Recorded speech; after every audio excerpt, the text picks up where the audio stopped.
काका हाथरसी ने एक बड़ी मजेदार बात कही थी। काका हाथरसी ने कहा था, आगा पीछा देखकर क्यों होते गमगीन, जैसी जिसकी भावना वैसा दिखे सीन।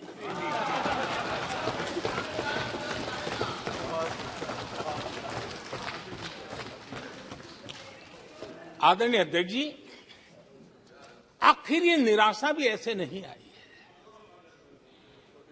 इसके पीछे कारण है। एक तो जनता का हुक्म, बार बार हुक्म, लेकिन साथ साथ इस निराशा के पीछे जो अंतर मन में पड़ी हुई चीज है, जो चैन से सोने नहीं देती है, और क्या है? पिछले 10 साल में 2014 के पहले 2004 से 14 भारत की अर्थव्यवस्था खस्ता हाल हो गई। निराशा नहीं होगी तो क्या होगा? 10 साल में महंगाई डबल डिजिट रही, और इसलिए कुछ अगर अच्छा होता है तो निराशा और उभर करके आती है।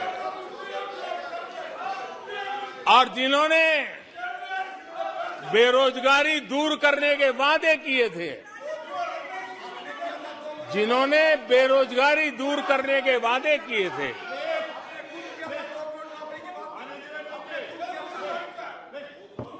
माननीय अध्यक्ष जी, एक बार जंगल में 2 नौजवान शिकार करने के लिए गए और वो गाड़ी में अपनी बंदूक नीचे उतार करके थोड़ा टहलने लगे।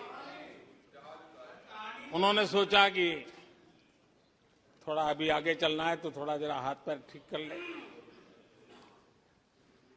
लेकिन गए थे तो बाघ का शिकार करने के लिए, और उन्होंने देखा आगे जाएंगे तो बाघ मिलेगा। लेकिन हुआ ये कि वहीं पर बाघ दिखाई दिया। अभी नीचे उतरे थे, अपनी गाड़ी में बंदूक वहीं पड़ी थी। बाघ दिखा, अब करे क्या? तो उन्हें लाइसेंस दिखाया कि मेरे पास बंदूक का लाइसेंस है।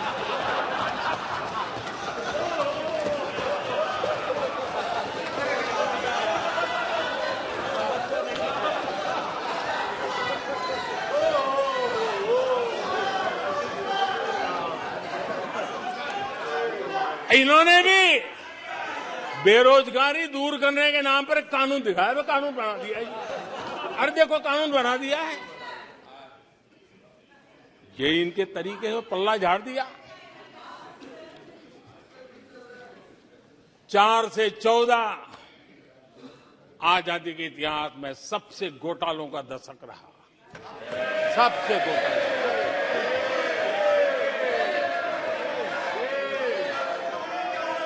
वही 10 साल, यूपीए के वो 10 साल, कश्मीर से कन्याकुमारी,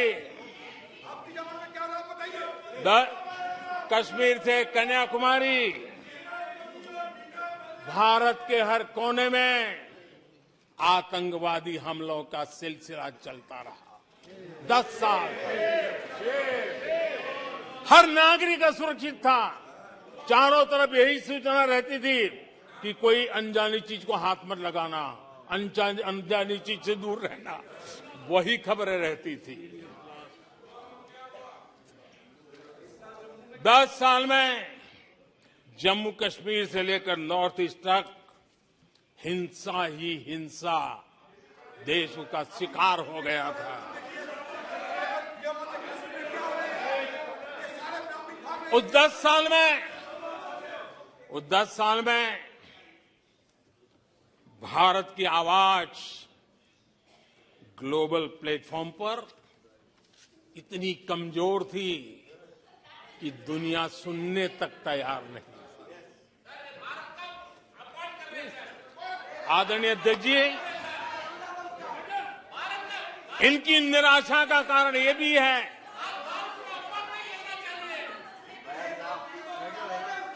आज जब देश की क्षमता का परिचय हो रहा है, 140 करोड़ देशवासियों का सामर्थ्य खिल रहा है, खुल करके सामने आ रहा है। लेकिन देश का सामर्थ्य तो पहले भी था, लेकिन 4 से लेकर 14 तक इन्होंने वो अवसर गंवा दिया। और यूपीए की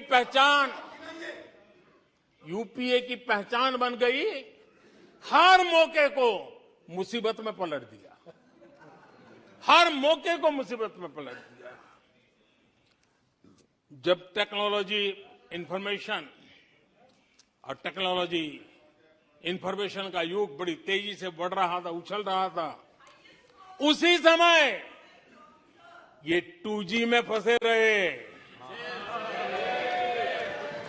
मौका मुसीबत में। सिविल न्यूक्लियर डील हुआ, जब सिविल न्यूक्लियर डील की चर्चा थी, तब ये कैश फॉर वॉट में फंसे रहे। ये खेल चले। आदरणीय अध्यक्ष जी, 2010 में कॉमनवेल्थ गेम्स हुए। भारत को दुनिया के सामने, भारत की युवा सामर्थ्य को प्रस्तुत करना एक बहुत बड़ा अवसर था, लेकिन फिर मौका मुसीबत में, और CWG घोटाले में पूरा देश दुनिया में बदनाम हो गया। आदरणीय अध्यक्ष जी, सदी के ऊर्जा का किसी भी देश के विकास में अपना एक महात्म्य होता है, और जब दुनिया में भारत की ऊर्जा शक्ति के उभार की दिशा में चर्चा की जरूरत थी, इस सदी के दूसरे दशक में हिंदुस्तान की चर्चा ब्लैकआउट के नाते हुई। पूरे विश्व में ब्लैकआउट के वो दिन चर्चा के केंद्र में आ गए। कोयला घोटाला चर्चा में आ गया।